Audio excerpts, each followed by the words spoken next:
Boleh. Ibu hamil boleh berpuasa ya. Ternyata berdasarkan penelitian tidak ada perbedaan outcome pada ibu yang berpuasa. Jadi tidak ada perbedaan pada berat badan lahir, Apgar skor pada bayi maupun metode persalinan.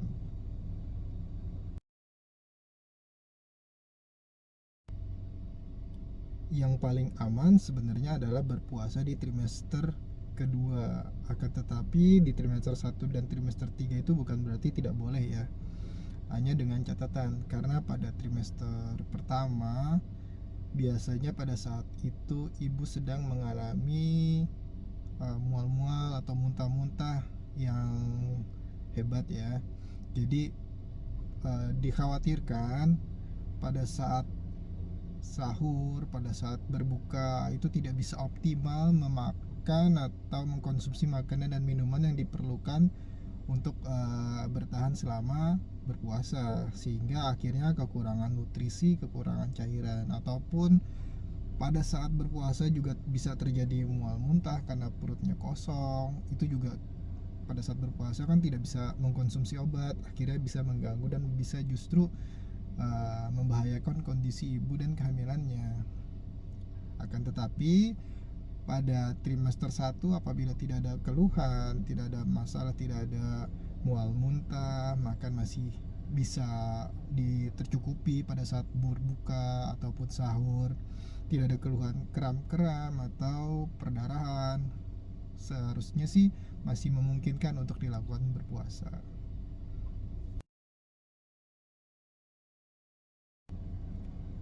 Sedangkan pada ibu yang hamil di trimester ketiga itu perlu waspada karena bisa terjadi uh, karena pada saat trimester 3 itu kebutuhan energinya lebih tinggi dari biasanya, sehingga asalkan kebutuhan kalori, kebutuhan nutrisi, kebutuhan cairannya terpenuhi, seharusnya juga tidak ada masalah.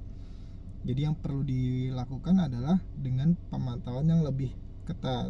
Dia pastikan nutrisinya masuk dan dipantau ketat dengan kontrol lebih cepat. Misalnya seminggu sekali. Pada yang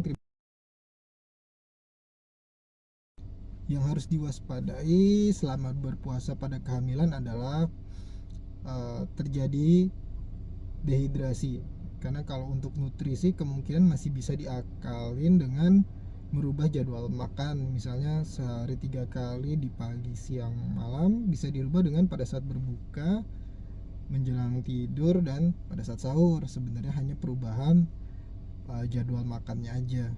Akan tetapi yang agak sulit adalah menjaga gimana cairan tetap cukup selama berpuasa. Nah, apabila terjadi kekurangan cairan, yang mungkin terjadi adalah air ketubannya bisa berkurang. Apabila ternyata pada saat kontrol air ketuban berkurang, sebaiknya puasanya mungkin dihentikan. Kemudian yang bisa terjadi adalah kontraksi prematur.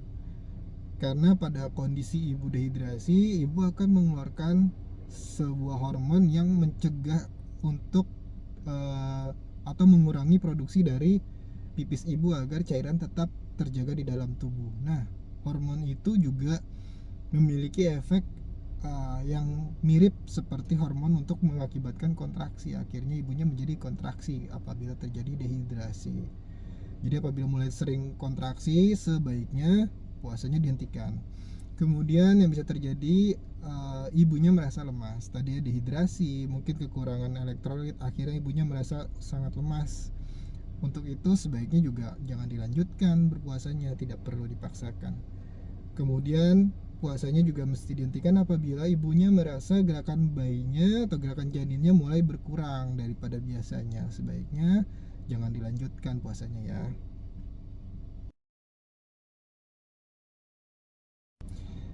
Ya, jadi yang terjadi pada tubuh kita selama kita berpuasa adalah tubuh kita membutuhkan glukosa untuk kita beraktivitas sehari-hari untuk dirubah menjadi ATP, menjadi kalori untuk menggerakkan badan kita. Nah, sumber utamanya adalah glukosa. Apabila kita makan, maka makanan yang kita makan itu akan dirubah menjadi glukosa dan beredar di dalam darah. Kemudian beberapa jam setelah makan, kadar glukosa mulai menurun di dalam darah, tubuh akan mengambil cadangan dari glikogen di otot atau glukosa yang ada disimpan di dalam otot.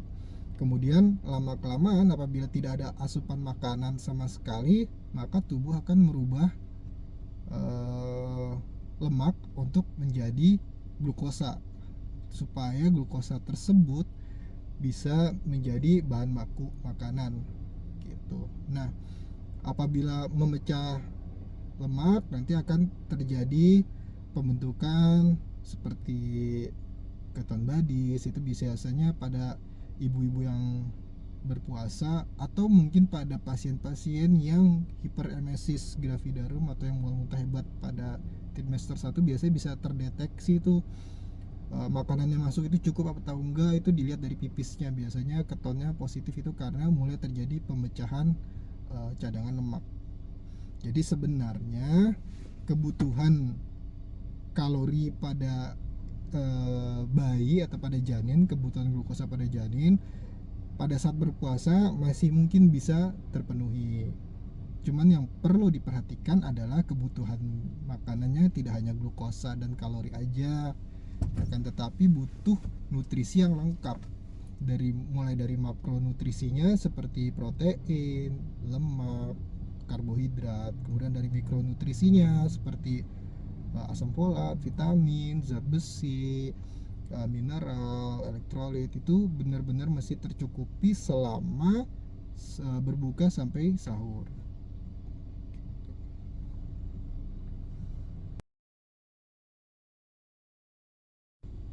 Iya, ada beberapa tips yang bisa digunakan. Itu yang pertama adalah mencukupi kebutuhan nutrisinya terlebih dahulu. Jadi pastikan nutrisi yang masuk itu nutrisi yang memang benar-benar dibutuhkan ibu hamil. Jadi kan apa namanya, jadwal makannya terbatas, waktu makannya terbatas, mulai dari berbuka sampai sahur. Maksimalkan waktu yang terbatas tersebut. Jadi pada saat berbuka hindari makan makanan yang tidak terlalu esensial. Misalnya biasanya kan kalau orang Indonesia berbuka itu makan takjil ya, seperti candil, es campur atau gorengan. Nah, itu semua kan sebenarnya terdiri dari karbohidrat. Nah, karbohidrat apabila sudah makan takjil terlalu banyak, biasanya makanan-makanan pokoknya menjadi sedikit karena sudah terlanjur kenyang. Makanya pada saat berbuka makan makanan manisnya secukupnya aja, mungkin hanya 1-2 sendok. Habis itu langsung makan makanan yang pokoknya, yang lebih lengkap ya. Jadi yang nutrisinya lengkap dengan ada sumber karbohidratnya, baik itu nasi, mie, kentang, kemudian ada sayurannya sebagai sumber serat dan vitamin dan mineralnya, kemudian ada lauk pauknya sebagai sumber protein dan lemak. Jadi kebutuhan nutrisi makronya dan mikronya juga terpenuhi lengkap. Tidak hanya makanan-makanan hanya membuat kenyang tapi nutrisinya nggak terlalu lengkap atau nggak ada ya. Kemudian makan pada saat berbuka, usahakan pada saat menjelang tidur juga malam itu ada diisi sedikit makanan. Tidak boleh terlalu banyak karena nanti bikin mual pada saat tidur. Jadi kebutuhan jadi seperti makan sehari-hari sebenarnya ya. Hanya saja jadwal makannya dirubah nih, tadinya sarapan, makan siang dan makan malam, ini dirubah waktunya menjadi berbuka, supper atau makan malam, kemudian sahur. Jadi tetap bisa diusahakan makan 3 kali. Dengan makan yang di tengah ini tidak perlu terlalu banyak karena bisa bikin gangguan pada saat tidur, nanti jadi sesak, jadi mual, jadi engap, itu nggak enak. Makan secukupnya. Sama ini juga makanan yang dimakan adalah makanan yang bernutrisi tinggi ya, jangan yang sekedar kenyang aja. Kemudian pada saat sahur juga makannya juga harus cukup, jangan terbalik nanti pada saat sahur makannya karena malas jadi cuma sedikit seadanya, akhirnya nanti di pada saat berpuasa yang panjang itu perutnya menjadi lapar gitu.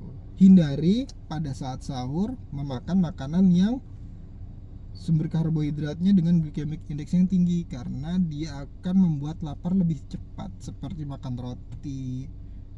Biar simple, makan roti aja misalnya, justru itu akan membuat rasa lapar yang lebih cepat di siang harinya. Jadi baiknya makan dengan sumber karbohidrat yang kompleks, kemudian juga banyak makan serat, kemudian banyak proteinnya, supaya makanannya lebih lama dicerna dan lambungnya lebih lama kosong, sehingga jadi tidak gampang lapar. Mungkin lapar-laparnya setelah siang atau sore. Kemudian itu dari sisi makanan. Kemudian dari sisi uh, cairan, kebutuhan cairan itu juga yang menjadi sangat sangat diperhatikan, karena kebutuhan makanan itu bisa terpenuhi dengan cara yang tadi seperti saya sebutkan. Akan tetapi kalau kebutuhan cairan itu uh, lebih mudah hilang, makanya harus mensiasatinya dengan menghindari mengkonsumsi makanan yang memiliki sifat diuretik. Sifat diuretik itu artinya membuat ginjal bekerja lebih cepat untuk membuang urin. Jadi pipisnya jadi banyak. Kalau pipisnya jadi banyak, cairan yang terbuang dari dalam tubuh juga lebih cepat. Gitu. Selain minuman diuretik itu seperti teh, kopi, minuman soda, itu memiliki sifat diuretik. Atau minuman yang osmolaritasnya tinggi seperti makanan yang terlalu asin atau minuman yang terlalu manis gitu. Misalnya kuah, makanan berkuah tapi kuahnya asin banget nih, jadi osmolaritasnya tinggi. Karena kadar osmolaritas yang tinggi itu, kadar garam yang terlalu tinggi itu, ginjal perlu kalau terlalu tinggi dia perlu menurunkan kadarnya. Bagaimana cara menurunkan kadarnya? Yaitu dengan cara membuat lebih cair, lebih encer. Jadi pipisnya lebih banyak karena dibuat untuk mengencerkan cairan pekat yang masuk ke dalam tubuh, sehingga justru cairannya banyak kebuang. Sama seperti pada saat kita terdampar di laut, kita nggak boleh minum air laut karena airnya terlalu pekat, osmolaritasnya terlalu tinggi. Itu justru bisa mengakibatkan kita semakin dehidrasi. Oke, kemudian kebutuhan cairannya harus benar-benar terpenuhi 2-3 liter selama buka sampai sahur. Utamakan perbanyak di sahur, karena pada saat sahur kita menjaga supaya cairannya bertahan sampai berbuka nanti. Kemudian bisa juga dibantu dengan cairan yang isotonik, supaya pada cairan yang isotonik biasanya dia lebih bertahan lebih lama di dalam badan kita, supaya tidak gampang terbuang melalui pipis. Tips berikutnya adalah tubuh kita kehilangan cairan selain melalui urin juga melalui keringat, dan juga evaporasi dari permukaan tubuh, dari kulit ya, seperti kita terpapar dengan udara luar, itu cairan dari kulit kita keluar sehingga bisa mengurangi jumlah cairan. Nah, supaya cairannya tetap terjaga, usahakan aktivitasnya jangan terlalu banyak di luar rumah, karena kalau terlalu banyak di luar rumah terpapar sinar matahari, maka tubuh kita akan semakin banyak yang terevaporasi dari kulit. Selain itu, pakai baju juga dipilih yang tertutup, sebisa mungkin tertutup, supaya tadi mencegah penguapan dari kulit. Akan tetapi tidak boleh panas, karena kalau panas nanti keringatnya menjadi banyak, akhirnya cairan yang keluar juga jadi banyak dan akan jadi cepat dehidrasi gitu. Kemudian aktivitas fisiknya juga jangan terlalu berat, hindari aktivitas fisik yang berat. Sebisa mungkin perbanyak istirahat, kalau bisa tidur aja. Jadi pada pasien-pasien yang memang tidak bekerja atau di rumah aja, bisa usahakan untuk sebaiknya perbanyak istirahat. Kemudian kontrol yang lebih kontrol ke dokter kandungan yang lebih ketat. Misalnya pada pasien trimester 3 perlu diperiksa mungkin seminggu sekali untuk dilihat bagaimana perkembangan berat babynya, bagaimana juga perkembangan jumlah air ketubannya, apakah menjadi berkurang atau masih cukup, seperti itu. Kemudian perhatikan juga berat badan ibu. Berat badan ibu baiknya dalam sebulan itu rata-rata nambah 1 sampai 1,5 kilo. Jadi per minggu bisa nambah kira-kira seperempatnya. Jadi kalau ternyata justru berat badannya turun, mungkin perlu diperiksa lebih awal lagi untuk dipastikan kondisinya baik-baik aja. Kemudian pada ibu-ibu yang memiliki kondisi medis tertentu seperti hipertensi, diabetes, sebaiknya konsultasikan lagi dengan dokternya, apakah masih boleh berpuasa atau enggak, karena mungkin ada obat-obatan tertentu yang mesti dikonsumsi atau kondisinya pada saat berpuasa justru bisa membahayakan. Jadi perlu dikonsultasikan juga dengan dokter kandungannya.